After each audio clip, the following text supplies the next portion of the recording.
क्यों पर रात में नहीं है, आप उठा के देख लीजिए। इन्होंने आरएसएस बीजेपी का गुणगान गाया है भर रात। मेरा सवाल है देश के प्रधानमंत्री से, सुरक्षा कवच सिर्फ वीआईपी के लिए क्यों?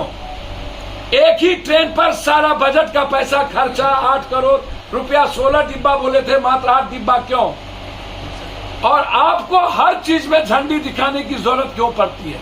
कितना को बेचिएगा? क्या हमारी पार्टी किसी भी कीमत पर देश के रेलवे मंत्री से अविलंब इस्तीफा चाहती है?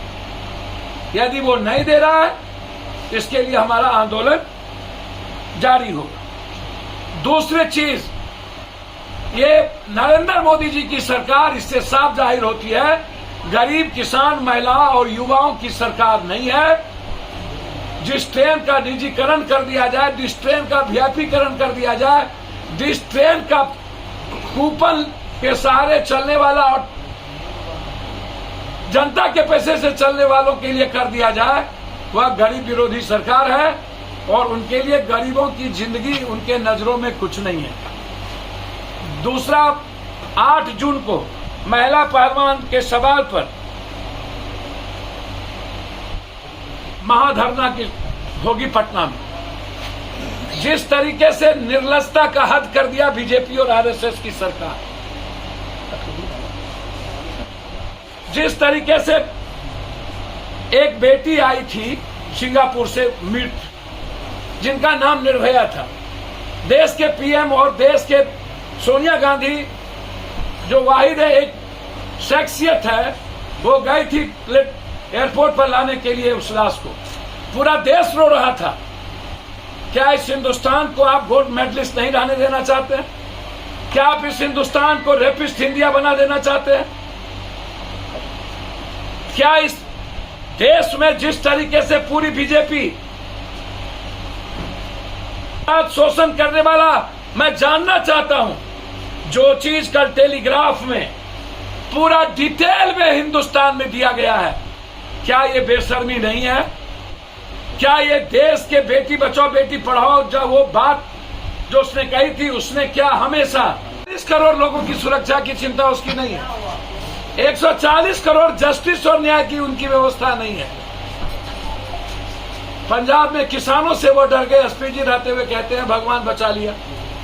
हमेशा कृपा पर जीने वाला, दया की पात्र गाली देता है, कभी भी हिंदुस्तान के आम आदमी की बात नहीं करने वाला व्यक्ति इतने समय के बाद अपने रेलवे मंत्री से इस्तीफा नहीं ले पाए।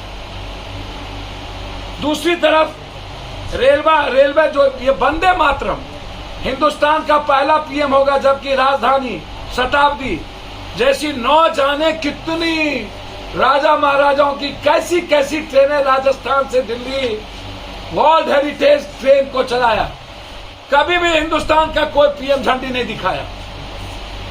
इन्होंने 1000 वंदे मातरम चलाने की बात की, अभी तक मात्र 16 वंदे मातरम 18 चला, 18 में 15 में इन्होंने झंडी दिखाई। इन्होंने कहा था 16 डिब्बा होंगे, मात्र 8 डिब्बा है। एक डिब्बा का 8 करोड़ रुपया लागत। अब आप सोचिए कि 1000 ट्रेन बनाने में कितने पैसे, एक डिब्बा का 8 करोड़। मतलब रेल मंत्री जी, क्या आप बताएंगे कि 2 लाख करोड़ रुपया टोटल वंदे मातरम में, और सुरक्षा कवच उस ट्रेन पर लगेगी, जो उस ट्रेन पर सुरक्षा कवच को दिखाया जाएगा जो ट्रेन में सिर्फ पप्पू यादव कूपन वाले और टैक्स के पैसे से तनख्वाह और करोड़ों रुपया लूटने वाले लोग चढ़ेंगे। एक भी मिडिल क्लास, गरीब महिला, आदिवासी, दलित, पिछड़ा, अत्यंत पिछड़ा, देश का गरीब माइनॉरिटी, गरीब ब्राह्मण, गरीब राजपूत, एक भी आदमी जिसके पास इकोनॉमी 6000 से ऊपर नहीं है, 8000 से ऊपर नहीं है, क्या वो व्यक्ति इस ट्रेन में सफर करेगा?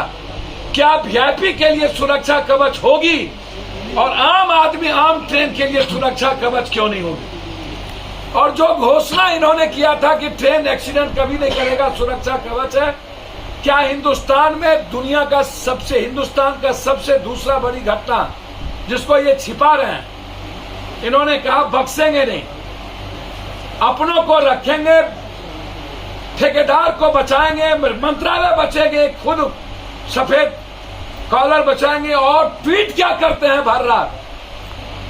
शास्त्री उन्होंने रिजाइन किया, माधवराव सिंधिया उन्होंने रिजाइन किया, नीतीश कुमार जी जो हमारे मुख्यमंत्री हैं बालासिर में, उन्होंने इस्तीफा दिया।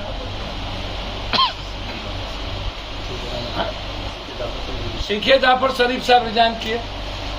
क्या इनकी डिक्शनरी में मॉरल वैल्यू नहीं है? या जो अपने आईएएस को ट्रेन बेचने के लिए, रेलवे प्लेटफॉर्म बेचने के लिए लगाए हैं, क्या उनसे ज्यादा महत्वपूर्ण इस देश की जनता की जान की कीमत नहीं है? क्या उनकी कोई वैल्यू नहीं है? क्या हिंदुस्तान में जब रेलवे विभाग को लाया गया था और अलग बजट दिए गए थे और आपने इसको जनरल बजट में कर दिया और मात्र 2 लाख कुछ करोड़ रुपया इसका बजट, हिंदुस्तान के रेल विभाग का मतलब था नो प्रॉफिट नो लॉस।